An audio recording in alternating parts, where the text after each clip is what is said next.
Let me give an overview about the contents. First, we will speak about fundamentals in science, systems based on information. Then we will have a look to statements about laws of nature and searching for information in biological systems. Before we will find the laws of nature about information. And the most important thing of this lecture is to find 7 strong conclusions. Part 1, Fundamentals in Science. How to refute false ideas in science. Let me start with an example in mathematics. You see there is an equation, and you see the equation is false because a law of mathematics is violated. And you see the other equation which is right. That is very important in science, that we find what is the wrong situation and what is the right situation. Let me give another example in physics. Water is running up and falls down in a waterfall, as you see here in the picture. Is it possible or not? It is false because the law of energy of conservation is violated. So it's an impossible process. Or another example from chemistry, you see an equation of reaction, and there is also the equation is false because the law of stoichiometry is violated. You see in the equation H3O, and the right equation must be H2O. Now let me come to an example from biology. Man has evolved from a long process of evolution. False, because a law is violated. But the question is, do we have such a law? We will find out laws of nature which can give us the right answer. That's what I want to show you in this session. What is the general term for a law of gravity or conservation of energy law? In Germany we say Naturgesetz, in the United States they say scientific law, and in England we say law of nature, and I will use this term. In nature we observe the non-systems by observation and experiments, and so we find out the laws of nature. And if we know the laws of nature, we can use the laws for unknown systems, and we will find conclusions. That's what I want to show you in this afternoon. Here you see different levels of scientific knowledge. Above of the red line you see the laws of nature, and we can say the laws of nature originated from God. And the laws of nature are formulated by men. But we have other laws of scientific knowledge. You see models or speculations, hypotheses or theories. All this below the red line we can say are originated and formulated by men. You see, there is a very large gap between the laws of nature and all the other levels of scientific knowledge. Therefore, it is possible that a law of nature can refute a model or a speculation or a theory. In our world, we have 3 kinds of realities: matter, information, and life. What is the best understanding of such systems? Of course, it is if we know laws of nature about these 3 possibilities. The laws of nature about matter are well known in physics and in chemistry. But the laws of nature about information are very new. We need such laws of nature, we will see it later on. And we also need laws of nature about life. At the moment we only know one law of nature about life. It is from Pasteur coming. He said life is only coming from life. That is the only law of nature we know about life. Let's have a look to systems which are based on information. On this picture you see a walking machine. It has 6 legs and there is a computer installed and a special program, and so this machine can walk on plane and unplane surfaces. It can go upstairs and downstairs and so on. What is the most important detail on this machine? Of course, it is the program. The program allows it to do it. If we would delete the program, then it cannot walk. Now, let's have an idea about this walking machine. If we would weigh the complete system, we will find a special value of the complete machine. Afterwards, we will delete the information, and then we would weigh it once again. What do you think about the weight of the complete system after deleting the information?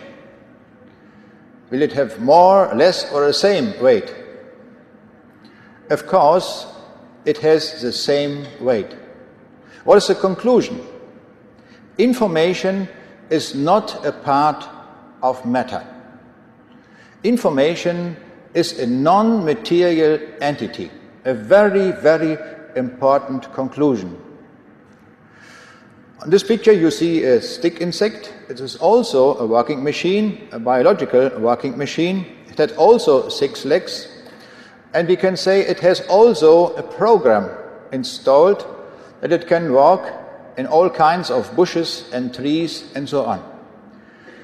If we would delete this program, it cannot walk. But we don't know the place where to delete the program. On this picture you see an ant with a microchip. The microchip represents matter plus information, and the ant represents matter plus information plus life. Maybe the next generation of computers will be installed by the ants. On this picture you see the development of an embryo that is the most complex information system. Now let me come to a few statements about laws of nature. It is necessary to understand what the law of nature is. We have 2 kinds of laws of nature. For material entities, for example, energy, power and electricity, and non-material entities, for example, information. And that's what we will speak about this afternoon. Laws of nature are precise statements based on discoveries through observation and experiment that have been repeatedly verified and never contradicted. Very important statement. Laws of nature are universally valid. They are valid in Australia, they are valid in Germany, in America, on the moon, and in the complete universe. Laws of nature do not vary in time. It's also a very important statement. If it would not so in this way, we couldn't construct motors on bridges and so on, because all our constructions are based on the laws of nature. Laws of nature are simple. That's a very good thing. Therefore, we can learn a few laws of nature about information on this afternoon. And a very important statement is this one: there are no exceptions from laws of nature. That makes it so important for the laws of nature in our using. Laws of nature enable us to determine beforehand whether a proposed process is or is not possible. That's a very, very important statement about laws of nature. Once again, this picture with water which is running up this way and falls down. We can say it is an impossible process because there is a law of nature which says no. So it's an impossible process.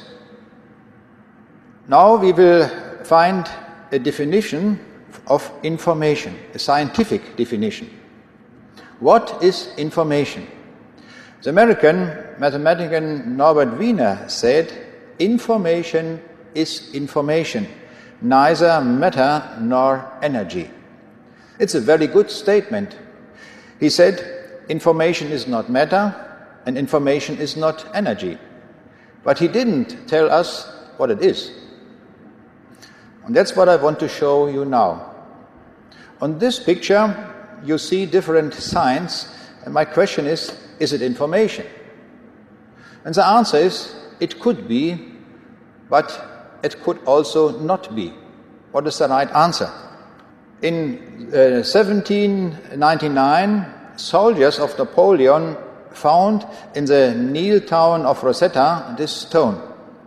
On the same stone, there are texts in 3 languages, in Greek, Demotic, and in hieroglyphics. It was a long time of research to find out to read the hieroglyphics. But nowadays we understand what it means, and therefore we can say it is a language and it's a real information. Nowadays the hieroglyphics are understood. On this picture you see a translation made by computer. The input of the computer was a German text, and the output of the computer via plotter was a translation into hieroglyphs. It is because we understand this language and therefore translations are possible. A definition in science must be precise and very clear. It must have sharp, distinct borders that include only the subjects of the definition and exclude everything else. We need such a definition also for information. If we use such a term in science, we have to make a very clear definition. Let me say it an example of energy. Energy is in many cases in our normal speech used. If a sportler is very good in sport, so we say he has very good energy. Or if somebody is writing many letters or books or whatever, we say he has energy to do it. But that is okay if we do it in normal